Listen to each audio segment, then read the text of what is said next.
Bonjour à toutes et à tous et bienvenue dans cette nouvelle vidéo. Vous êtes-vous déjà demandé comment notre bon vieux soleil faisait pour briller jour après jour? Ou encore ce qu'il adviendra de lui dans quelques milliards d'années? Et plus généralement, savez-vous réellement comment naissent, vivent et meurent les étoiles qui peuplent notre univers? Eh bien, c'est précisément ce que je vous propose de découvrir dans cette vidéo. Alors préparez-vous à un voyage fascinant au cœur de notre univers.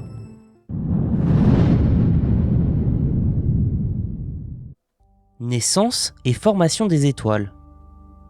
Les étoiles naissent dans des régions spécifiques de l'espace appelées nébuleuses, qui sont d'immenses nuages interstellaires composés principalement de gaz comme l'hydrogène et de poussière cosmique. Ces nébuleuses peuvent s'étendre sur plusieurs dizaines voire centaines d'années-lumière et constituent pour la plupart de gigantesques pouponnières d'étoiles. L'une des plus célèbres est la nébuleuse d'Orion, où naissent nombre d'entre elles. Elle mesure environ 24 années-lumière de diamètre et sa structure occupe une portion de ciel d'environ 66 x 60 minutes d'arc, avec une magnitude apparente de 3,7. En d'autres termes, et pour simplifier, et surtout nous représenter sa taille apparente, bien qu'elle soit plus étendue que la Lune dans le ciel, si elle était aussi lumineuse, elle nous apparaîtrait 4 fois plus grande. D'ailleurs, c'est notamment grâce à la beauté de ces nébuleuses que les télescopes James Webb et Hubble sont devenus si célèbres auprès du grand public.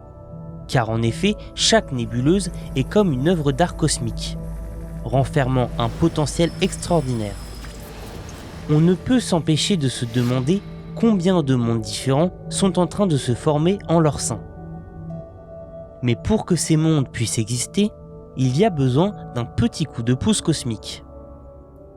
En effet, c'est grâce à des perturbations gravitationnelles causées par des supernovas voisines que la magie au sein des nébuleuses peut commencer. À cause de ces bouleversements, cela va initier un mouvement au cœur même du nuage, qui sous l'effet de la gravité vont commencer progressivement à s'effondrer sur eux-mêmes et à se fragmenter en plusieurs régions denses appelées cœurs protostellaires. Dès lors, chacun de ces fragments a le potentiel de devenir le noyau d'une nouvelle étoile, à l'image d'une graine semée dans un champ. L'ironie de l'histoire, c'est que grâce à la mort d'une étoile en supernova, cela permettra d'en faire apparaître bien d'autres. Ensuite, au fil du temps, la matière continue de s'accumuler au centre de chaque fragment, formant peu à peu ce que nous appelons une proto-étoile.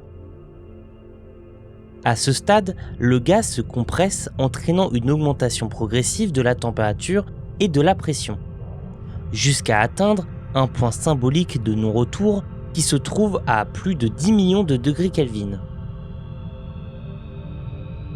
C'est grâce à ces températures extrêmes que les conditions deviennent suffisantes pour que s'enclenche la fusion nucléaire au centre de la proto-étoile.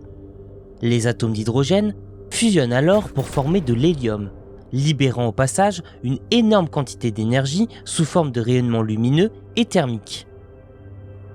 C'est ce processus qui marque véritablement le moment de la naissance d'une étoile, qui entre alors dans ce que l'on appelle la séquence principale, où elle passera la majeure partie de sa vie. C'est ainsi qu'est née notre propre étoile, le Soleil, il y a environ 4,603 milliards d'années, dans une nébuleuse semblable à celle d'Orion, que l'on nomme aujourd'hui sans grande originalité la nébuleuse solaire primitive. Cependant, que se passe-t-il lorsqu'un cœur protostellaire n'est pas assez massif? Eh bien, si celui-ci fait moins de 8% de la masse du Soleil, il ne pourra pas atteindre les conditions nécessaires à la fusion de l'hydrogène. Il deviendra alors ce que l'on appelle une naine brune, un objet intermédiaire entre une étoile et une planète géante. Néanmoins, ces étoiles dites ratées peuvent tout de même brièvement fusionner du deutérium. Mais elles n'auront jamais les conditions nécessaires pour soutenir la fusion de l'hydrogène de manière stable et pérenne, ce qui font d'elles des objets relativement étranges au sein de notre univers. Vie stable et séquence principale. Maintenant que nous avons vu comment naît une étoile, nous allons nous intéresser à la phase la plus longue et la plus importante de sa vie, c'est-à-dire la séquence principale. Il s'agit de la période durant laquelle l'étoile est la plus stable, par le biais de puissants processus de fusion nucléaire. Ces réactions libèrent une quantité colossale d'énergie, sous forme de lumière et de chaleur, générant une pression énorme au cœur de l'étoile.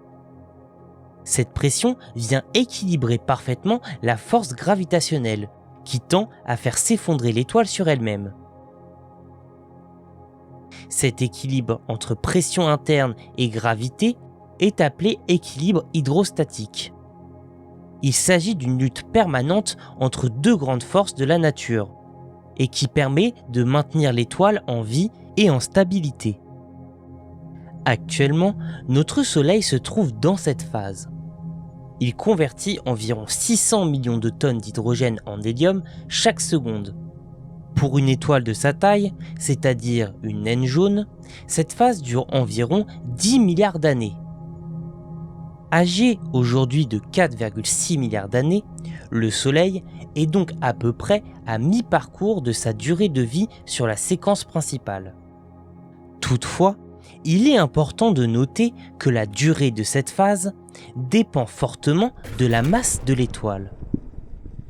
En effet, la classification des étoiles repose principalement sur leur température de surface, ce qui détermine leur couleur et leur spectre lumineux. On utilise pour cela la classification spectrale qui regroupe les étoiles en 7 grandes catégories désignées par les lettres O, B, A, F, G, K et M, qui, comme vous l'aurez compris, sont classées de la plus chaude à la plus froide. Ainsi, les étoiles de type O sont bleues, très chaudes et extrêmement lumineuses, à l'inverse des types M, qui sont rouges, froides et peu lumineuses. Pour ce qui est de notre Soleil, c'est une étoile relativement petite et qui est classée dans la catégorie G. Donc, comme vous l'aurez compris, chaque type spectral est associé à une classe d'étoiles, comme les naines, les géantes ou les supergéantes. Cette classification aide donc les astronomes à comprendre l'évolution des étoiles et à les situer dans des diagrammes comme celui de Hertz-Bruxelles, qui relie température, luminosité et stade de vie stellaire. La séquence principale apparaît ici comme une bande diagonale allant des étoiles chaudes, bleues et très lumineuses en haut à gauche jusqu'aux étoiles froides, rouges et peu lumineuses en bas à droite. Ainsi, la position d'une étoile sur cette bande dépend essentiellement de sa masse et de sa composition chimique et détermine en grande partie la durée de sa vie. Donc, pour ce qui est des étoiles beaucoup plus massives que le Soleil, comme celles de type O ou B, brûlent leur hydrogène beaucoup plus rapidement, à cause des températures et pressions internes bien plus élevées. De ce fait, leur séjour sur la séquence principale ne dure que quelques millions d'années. A l'inverse, les étoiles moins massives, comme les naines rouges de type M, consomment leur hydrogène très lentement. Elles peuvent ainsi rester sur leur séquence principale pendant des centaines de milliards d'années. Elles sont si économes en carburant que selon les modèles actuels, aucune d'entre elles n'a encore véritablement quitté la séquence principale depuis le début de l'univers il y a 13,8 milliards d'années. Vieillissement et fin de l'hydrogène. Après avoir passé des millions voire des milliards d'années sur la séquence principale, une étoile finit par épuiser tout l'hydrogène dans son noyau. Ce moment marque alors un tournant décisif dans son existence. Sans carburant, les réactions de fusion diminuent, ce qui rompt l'équilibre hydrostatique. En effet, la pression générée par la fusion n'est donc plus suffisante pour contrebalancer la gravité. Le cœur de l'étoile commence alors à se contracter, tandis que les couches externes moins liées gravitationnellement au noyau se dilatent fortement. L'étoile se met alors à gonfler, pour devenir ce que l'on appelle une géante rouge ou une supergéante rouge si cette dernière est très massive. Dans cette nouvelle phase de géante, la température au centre augmente fortement en raison de la contraction du noyau. Cela permet la fusion de l'hélium en éléments plus lourds, comme le carbone, l'oxygène, le néon, le magnésium, et ainsi de suite, selon la masse de l'étoile. Cependant, toutes les étoiles ne suivent pas le même parcours, puisque la masse initiale restante est le facteur déterminant pour la suite de leur évolution. En effet, pour ce qui concerne les étoiles de petite ou moyenne masse, comme le Soleil, elles peuvent fusionner de l'hélium en carbone, mais pas au-delà, n'atteignant pas les températures nécessaires pour continuer la fusion. Donc, une fois le carburant épuisé, elles expulsent leur couche externe, formant ce que l'on appelle une nébuleuse planétaire. Au centre ne reste plus qu'un noyau très chaud et dense, une naine blanche. Cet objet, ne pouvant plus produire d'énergie, il brille simplement par sa chaleur résiduelle, en refroidissant lentement sur des milliards et des milliards d'années, vers le zéro absolu. Pour ce qui concerne les étoiles beaucoup plus massives, la suite est bien plus spectaculaire. Après la phase de supergéante rouge, la fusion se produit jusqu'au fer, un élément qui ne libère plus d'énergie lors de sa propre fusion. Arrivé à ce stade, le cœur ne peut plus résister à son propre poids et s'effondre alors brutalement et violemment sur lui-même. Ce cataclysme déclenche alors une supernova, une explosion titanesque capable de briller autant qu'une galaxie entière pendant quelques instants. C'est l'un des événements les plus violents de l'univers.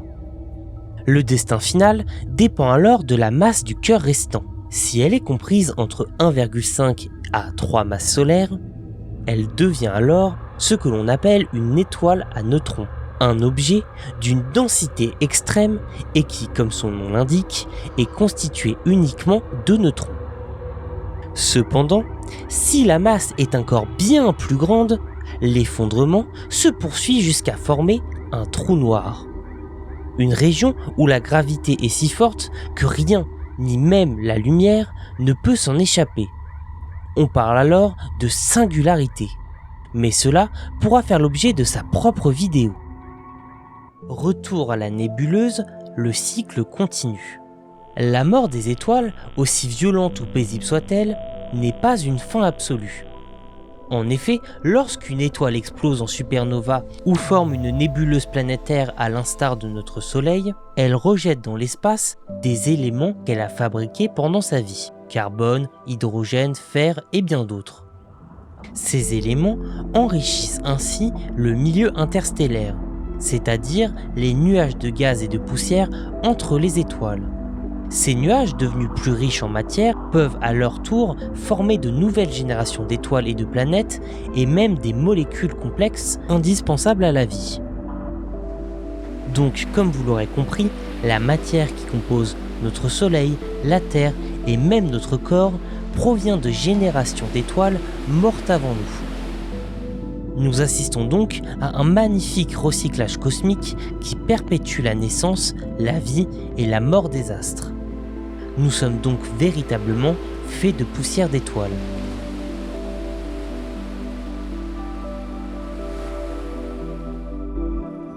Je vous remercie d'avoir regardé cette vidéo jusqu'au bout. Si elle vous a plu, je vous invite à vous abonner, à liker et à la partager. Quant à moi, je vous dis à très vite pour une prochaine vidéo. Salut!